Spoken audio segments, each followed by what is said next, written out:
В эфире Абхазского телевидения еженедельная информационно-аналитическая программа «События недели». В студии Ирина Аршба. Здравствуйте.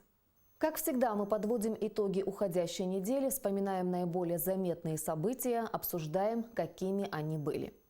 21 мая в Абхазии отмечали День памяти жертв Кавказской войны, в результате которой в XIX веке тысячи абхазов покинули свою историческую родину и нашли пристанище в Турции и странах Ближнего Востока. В День памяти жертв Кавказской войны Министерство по репатриации Республики Абхазия подготовило и провело ряд мероприятий. Весь вечер на набережной Махаджиров звучали абхазские песни. От Абхазского драматического театра до памятника Махаджирам были расставлены свечи памяти.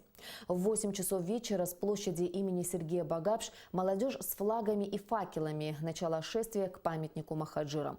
У Абхазского драматического театра к шествию присоединилось руководство страны. У памятника Махаджирам прошла церемония возложения цветов. Президент Рауль Хаджимба, премьер-министр, спикер Народного собрания, министр по репатриации опустили на воду венки. Затем там же состоялся митинг и был зажжен огонь памяти.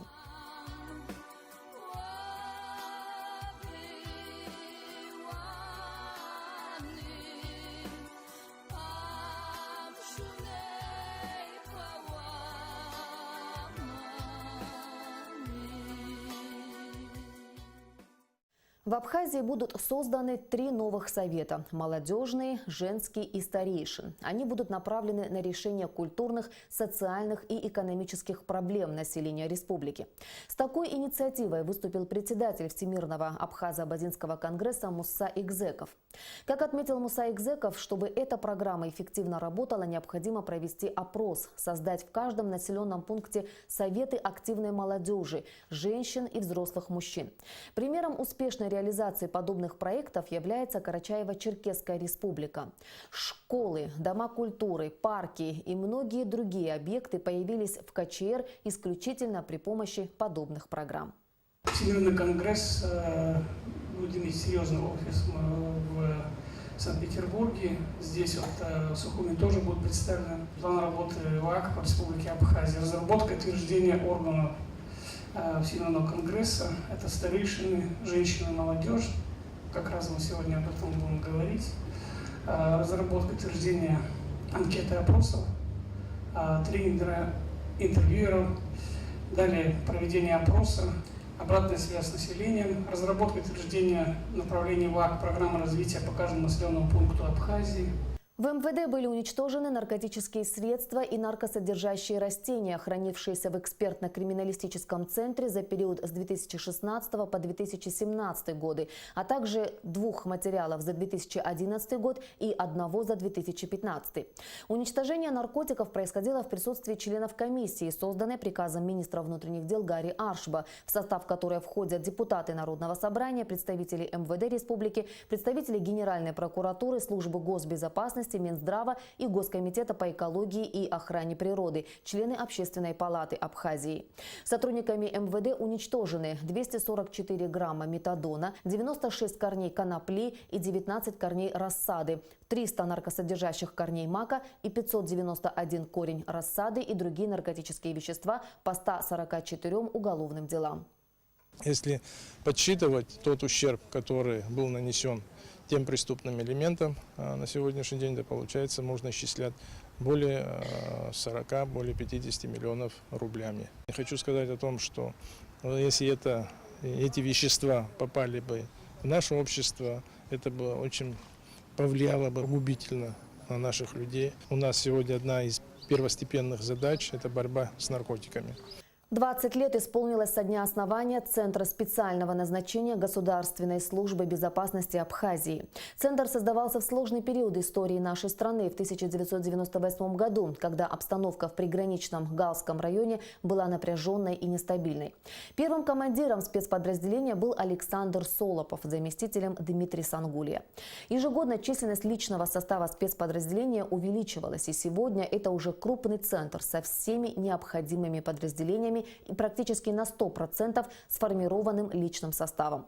В честь праздника отличившиеся офицеры были награждены медалями за безупречную службу 3 степеней, им объявлены благодарности, а ряду военнослужащих присвоены очередные воинские звания.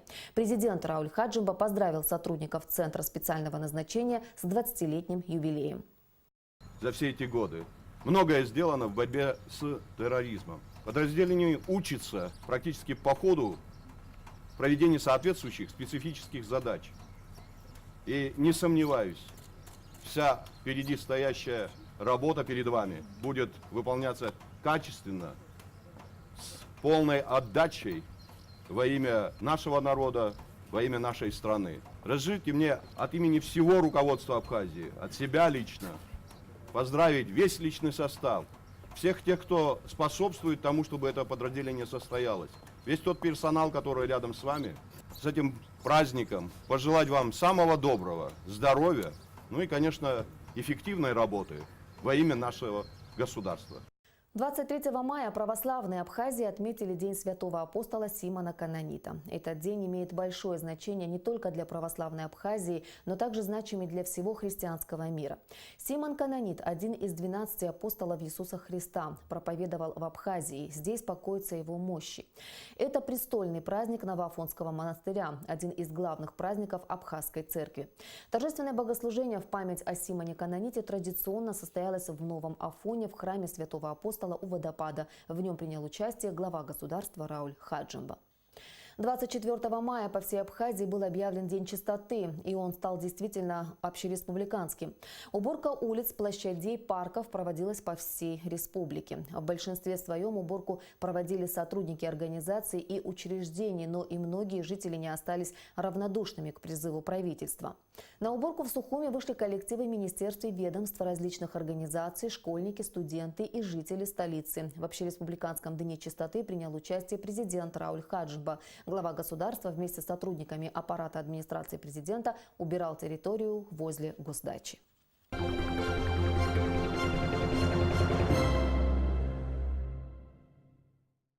25 мая во всех школах Абхазии прозвенел последний звонок. По данным Министерства образования и науки, школьную учебу завершают около 2000 выпускников. Из них 430 в школах столицы. Радостные и в то же время немного грустные выпускники прощаются со школой. Но это всего лишь первый этап их взрослой жизни. Наала Кова расскажет, каким был этот день в школах столицы. Последний звонок в школе – один из самых важных событий в жизни, и все выпускники его ждут с нетерпением. Позади веселые, незабываемые школьные годы, пора детства. Впереди дорога во взрослую и порой нелегкую жизнь. Настает ответственное время, когда выпускникам придется самостоятельно решать свою дальнейшую судьбу, выбирать свой профессиональный путь. В этом году школы Абхазии окончили 1889 школьников, из них 497 – выпускники столичных школ. Последний звонок – радостный, в то же время грустный праздник. С пожеланиями счастливого пути выпускников поздравили малыши, впервые в этом году переступившие порог школы. Мы чудесные девчонки, ваши младшие сестренки. Пролетели как миг 11 лет. Теперь уже вам шлем привет. Вот уже и скоро срок, когда прозвенит прощальный звонок. В этот день звучат пожелания как детям, так и их родителям. Ведь впереди студенческая пора, очередная важная ступень в жизни каждого молодого человека. Представители Министерства образования и науки республики также поздравили выпускников с окончанием первой ступени образования. Пожелали удачи и успехов в дальнейшем. Выпускники поблагодарили своих учителей, которые в их воспитание и образование вложили немало усилий. Ведь именно учителя долгих 11 лет кирпичик за кирпичиком закладывали знания, которые станут прочным фундаментом в дальнейшей учебе. Неужели будет еще один урок? Да нет же, это не урок, это последний школьный звонок. Неужели в родную школу закроются двери? Мы сегодня должны всех поблагодарить за то, что научили жить. Очень рад, что закончил школу, нормальные оценки. План на будущее поступить в государственный университет Бисмарк. Надеюсь, все получится.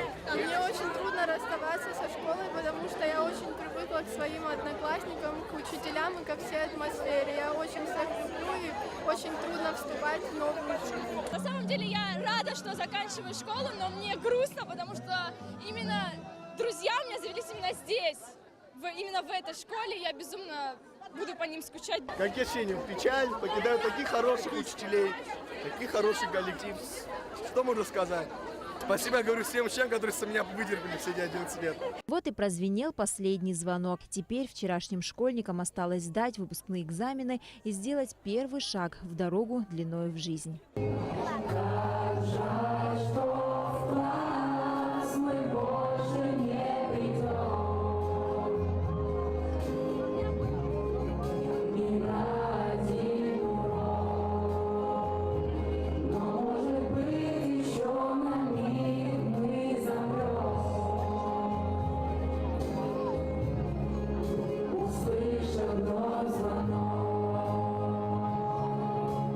На Лакове Михаил Братухин, Ильдар Дамиров, Абхазское телевидение.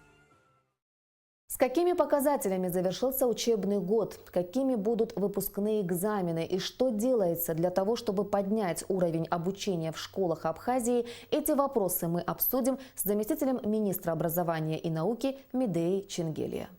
Здравствуйте, Медея Ивановна. Добро пожаловать к нам в студию. В пятницу для всех выпускников республики прозвенел последний звонок. С какими результатами вышли наши школы на финишную прямую? Сколько у нас медалистов? Сколько у нас учащихся, которые окончили школу с отличием? Во всех школах нашей республики прошел праздник последнего звонка. Но в этом году он особенный. Отмечается 70-летие праздника последнего звонка. Идея этого праздника принадлежит заслуженному учителю Российской Федерации Федору Брюховецкому. И вот уже 70 лет мы отмечаем праздник последнего звонка. В этом учебном году у нас есть достижения и в учебе, и в спорте. Хотелось бы отметить нашу республиканскую предметную олимпиаду школьников. В этом году 192 победителя и 87 призеров этой олимпиады. В командном зачете на первое место вышли учащиеся школ города Сухум. На второе место на втором месте находятся учащиеся школ Гудаутского района и на третьем месте учащиеся школ Гагрского района. У нас есть успехи в международной олимпиаде по русскому языку, которая проводит Общество знания Краснодарского края. Мы имеем 5 победителей и 137 призеров. Они прославили нашу страну. Учащиеся школ Гагрского лицея-интерната принимали участие в международном научно-исследовательском конкурсе в городе Москва. И они стали победителями этого конкурса. Также участвовали они в международном конкурсе «Раболика» в городе Уфа. Являются победителями этого конкурса. Сборная команда школьников по волейболу участвовала во всемирных играх соотечественников России в городе Казани. Стали чемпионами, где участвовало 54 стран. Это успехи наших детей. В этом году мы имеем 2 медалистов, учащихся второй средней школы города Сухум. И по нашим прогнозам, приблизительным таким прогнозам, мы будем иметь где-то 60 отличников, потому что впереди еще экзамены, и дети будут уже исправлять свои оценки на экзаменах. А чем обуславливается вот эта тенденция? В прошлом году было больше медалистов, в этом году всего 2. Вот такое чувство, что с каждым годом медалистов меньше становится. Это в этом году у нас 2 медалиста, претенденты на медаль, просто они прошли проверочные работы. В том году у нас было 9 медалистов, и все они были медалисты на золото. А в этом году у нас 2 медалиста. Но так получилось в этом году, что они не прошли проверочные работы, но они будут заканчивать успешно школы на 5. Скажите, как обстоят дела с кадрами нашей республики? И если есть эта проблема, то по каким предметам не хватает педагогов? Проблема с кадрами у нас, конечно, существует. Это имеет место быть в наших школах.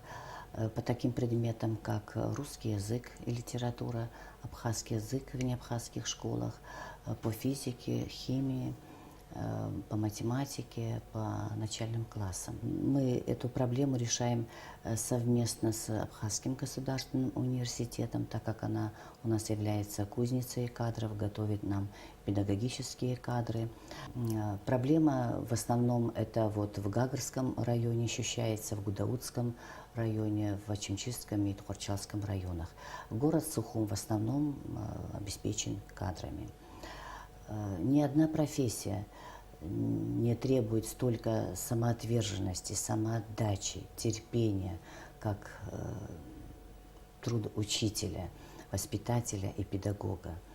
Он должен, конечно, постоянно самосовершенствоваться, обладать современными технологиями, методами обучения. Для этого мы проводим курсы повышения квалификации. В этом году учителя по географии прошли курсы повышения квалификации. Мы проводили их совместно с Российским университетом дружбы народов. Продолжая эту тему, мы будем проводить курсы в начале уже учебного года, в августе и в октябре для учителей истории, обществознания, биологии, химии, физики и математики. Последний звонок позади. Впереди, наверное, самая волнительная пора для выпускников, выпускные экзамены. Есть ли какие-нибудь изменения в этом году в проведении экзаменов выпускных? У нас уже прошли одни экзамены, это досрочные экзамены для участников спартакиады, где более 1000 участников было спартакиады, экзамен для них уже прошел.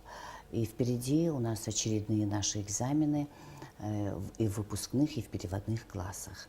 Но, как нам уже известно, уже 3-й год мы проводим переводные экзамены по абхазскому языку и литературе с 4 класса. А в выпускных классах у нас в этом году впервые учащиеся наши сдают экзамен по истории Абхазии в 9 и в 10 классе. И добавляется, значит, один экзамен. В 9 классе у них будет по количеству 5 экзаменов в 9 классе, и 5 экзаменов будет в 11 классе. Вот в продолжение темы хотелось бы узнать ваше мнение о введении переводного экзамена именно по абхазскому языку. Как это сказалось на качестве обучения, а также на уровне владения абхазским языком? Ну, экзамен, несмотря на то, что это самый волнительный период, но экзамен организовывает ребенка, он все-таки ответственно относится к этому предмету. И, конечно, он повторяет весь курс программы. И хотя говорят, что сложный предмет абхазский язык, но я хочу сказать, что нет легкого предмета. Все предметы одинаково сложные. Каждый предмет – это наука. Просто он на уровне школьной программы проходит его в школах. Если ученик относится ответственно к этому предмету, ему будет легко сдавать экзамен. В этом году в Абхазии отмечают 2 юбилейные даты. Расскажите нам о самых значимых мероприятиях, которые планирует Министерство образования в рамках празднования 25-летия Дня Победы в Отечественной войне народа Абхазии и 10-летия международного признания нашей страны. Если говорить о всех мероприятиях, которые будут проводиться в школе, в городе, в районе, в республике, их более 20. В республиканском масштабе мы будем проводить фестиваль художественной самодеятельности «Наследники Победы», конкурс художественного чтения. Уже проведен конкурс по истории Абхазии, посвященный этим датам. Конкурс исследовательских работ уже проведен, посвященный этим датам. Будем проводить конкурс рисунков плакатов, конкурс смотра парада патриотической песни, много таких мероприятий, которые мы будем проводить в республиканском масштабе. Это все в сентябре планируется? Мы не только в сентябре, в октябре и в ноябре. Наш праздник продолжается до конца ноября в школах. Школьников ждет очень насыщенная такая жизнь. Насыщенная жизнь. Мы также будем принимать участие на параде, который будет проходить на площади Свободы. Хотелось бы обсудить проблему учебников. Очень часто родители жалуются на нехватку учебников или же на их плохое состояние. Насколько абхазские школы на сегодняшний день обеспечены учебниками и как решается вопрос этот? Учебник – это, конечно, основной источник знаний, и каждый ученик должен обеспечен быть учебниками. В 2017 году Министерством образования было издано 10 наименований новых учебников. В 2018 году у нас уже изданы 5 учебников. Это русская речь 2 класса, абхазское чтение 3 класса, математика 2 класс, 1 часть, история Абхазии 5-9 класс, Хазно Адуней 3 класс. Этот учебник Хазно Адуней 3 класса издан впервые. В типографии уже находятся учебники, и они будут у нас уже к сентябрю. Это абхазская литература 5 класс, абхазская литература 8 класс, абхазский язык 7 класса, русская литература 8 класс, математика 2 класс. И вот 10 новых учебников учащиеся получат в сентябре и будут обеспечены учебниками. Как часто вообще учебники переиздаются? Они же все-таки очень быстро изнашиваются. Да, учебники, конечно, изнашиваются, но по нормам учебники выпускаются в 3 года 1 раз. И они передаются из рук в руки, из класса в класс. И через 3 года уже выпускается учебник. Медея Ивановна, как обстоят дела в сфере профессионального среднего образования? Специалистов среднего звена всегда не хватает. И насколько сегодня специальное образование востребовано в нашей республике и насколько оно отвечает современным реалиям?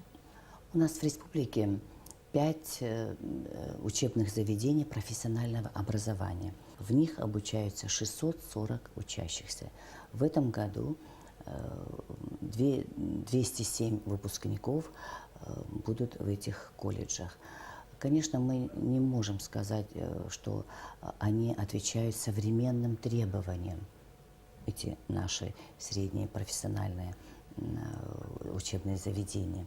Но что делается в этом направлении Министерством образования и науки на сегодня? Разработана программа развития среднего профессионального образования на 2018 и 2022 год. Эта программа называется «Рабочие кадры Апсна». Цель этой программы – повышение качества подготовки выпускников среднепрофессионального образования. И уже с этого года программа, значит, начала работать, и какие-то шаги предпринимаются? Да, конечно, уже шаги будут предприниматься. Это первый этап, что разработанная программа. И мы надеемся, что будут результаты лучшего учебного процесса в профессиональных учебных заведениях. Спасибо вам большое за беседу. Спасибо, что нашли время. Спасибо. И пришли к нам в студию.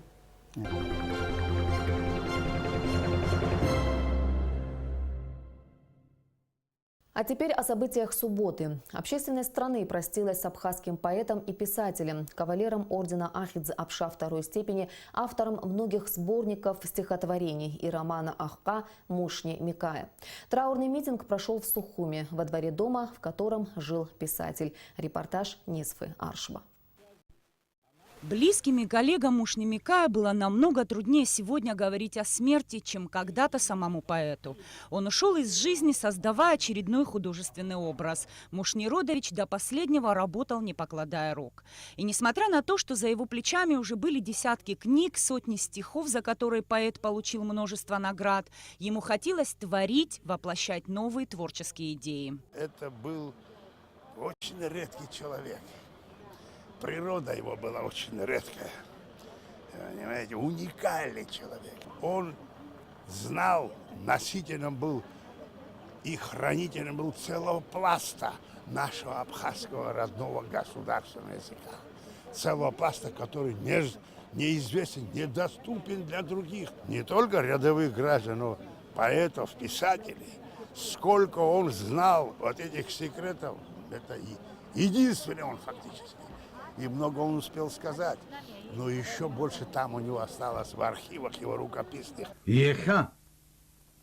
Ус безшало шажире хатанаква. Еха атракна. Еха модерн. Акшухар. Аканам газо. Хуштара безшахи. Хуштара безшана. Джермаки безшана. Баша круфагас. Вахак еламкон. Его талант был особым, можно сказать, уникальным. Владение абхазским языком было настолько фантастическим, что ему удавалось создавать неповторимые лирические образы, утонченное мировосприятие, своя манера письма, в которой чувствовалось богатство языка, его уникальные возможности. Этим Мушни Микая и отличался от остальных абхазских писателей и поэтов. Он был независимый, это же был летчик-истребитель тех советских войск. Мало кто об этом знает. Это мужественный был человек, независимый, не кичливый, скромнейший, и при этом очень смелый, твердый, и очень твердо он стал на ногах на своей родной земле. Это кладезь был. Это тот человек, вот о котором, можно сказать, соль земли же говорят, русская, вот соль земли абхазская. И, конечно, он долго должен был жить, и много что он еще мог в дар народу принести. Проститься с Мушнием Микая пришли, конечно, не только его родные и друзья. Многие из тех, кто в последний раз решил поклониться писателю, знали его лишь по поэмам и стихам, народным сказаниям и легендам. И они признаются, такой литературы до него не было. Еще много творческих идей и замыслов было у писателя, но жизнь внезапно оборвалась, не дав возможность их воплотить. Нам же осталось огромное творческое наследие – стихи, поэмы, романы. Мушни Микай останется и безусловным нравственным ориентиром, поэт и гражданин, согревший своим талантом тысячи сердец. Нисфа Аршба, Эльдар Дамиров, Абхазское телевидение.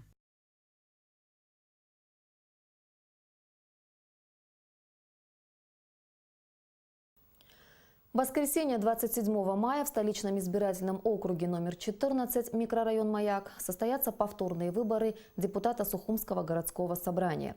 Выборы пройдут в связи со сложением своих депутатских полномочий Давида Мирзаяна. В бюллетене для голосования значатся два претендента – Алхаз Кирия и Ираклий Чачхалия. 2 июня в Сухуми состоится первый национальный форум «Стратегия-2025». Организаторы форума «Московская абхазская диаспора» при поддержке и участии Всемирного конгресса абхазо-абазинского народа, Турецкой абхазской диаспоры и Абхазского государственного университета. В качестве центрального доклада на форуме будет представлена программа экономического развития Абхазии «25 шагов по развитию экономики Республики Абхазия до 2025 года», которая была разработана российской консалтинговой компании Strategy Partners Group вместе с сотрудниками органов исполнительной власти Абхазии и представителями Московской абхазской диаспоры. К участию в форуме приглашаются представители ветеранских, общественных и политических организаций, профсоюзов и землячеств, предприниматели и ученые, работники государственных органов и представители медийного сообщества, старейшины и творческая интеллигенция, молодые лидеры Абхазии, все заинтересованные соотечественники. На верность Родине молодое поколение приняло присягу. В этом году торжественную клятву принесли 2 полноценных взвода солдат. В торжественной церемонии, которая по сложившейся традиции проходила в Министерстве обороны, участвовали представители военного ведомства и родственники новобранцев.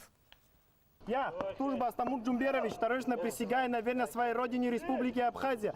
Клянусь свято соблюдать ее конституцию и законы, строго выполнять требования воинских уставов, приказы командиров и начальников. Клянусь достойно выполнять воинский долг, мужественно защищать свободу, независимость и конституционный строй Абхазии, народ и отечество. Эти слова каждый новобранец знает наизусть. Текст воинской присяги они выучили задолго до торжественного дня. Один запинается, другой же, наоборот, торопится быстрее произнести главные слова – с честью выполнять воинский долг. Этот день для них имеет важное значение, ведь именно с него начнется настоящая служба в рядах вооруженных сил Республики Абхазия.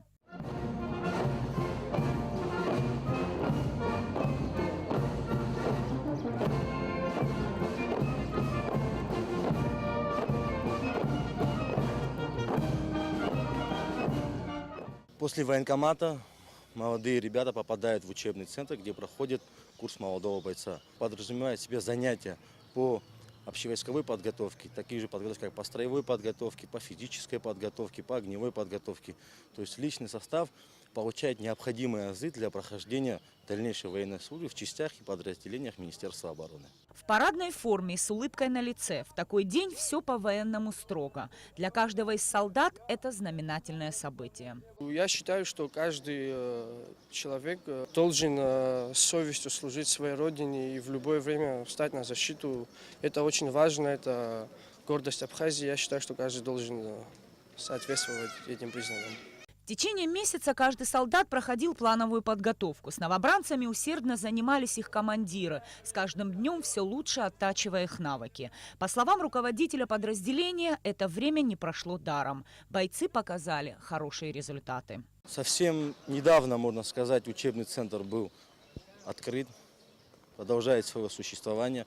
Считаю, как начальник учебного центра, этот учебный центр необходим для воинских частей и подразделений, так как они уже готовыми поступают в воинские части. То есть на них всех заведены характеристики, на них всех заведены личные дела, где командиру уже намного легче в дальнейшем работать с молодым пополнением. Есть над чем работать.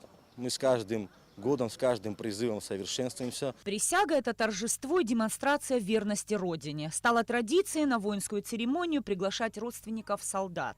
Они напутствовали молодое поколение, а их дети, твердо сжимая автомат, вникают в произнесенные старшими слова. Вам предоставлена такая честь защищать нашу Родину, Абхазию. Я уверен, что вы, придя на службу, достойно проведете этот отрывок времени и защитите нашу Родину. Не осрамите честь своих дедов, отцов и прадедов.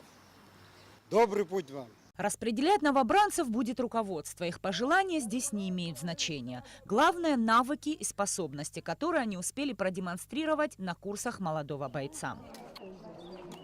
Нисфа Аршба, Эльдар Дамиров, Абхазское телевидение. Исполнилось 20 лет со дня проведения наступательной операции по ликвидации грузинских вооруженных формирований на территории Галского района. Операция, которая началась 20 мая 1998 года, успешно завершилась 26-го. После программы «События недели» смотрите документальный фильм «Шестидневная война», рассказывающий о событиях тех дней.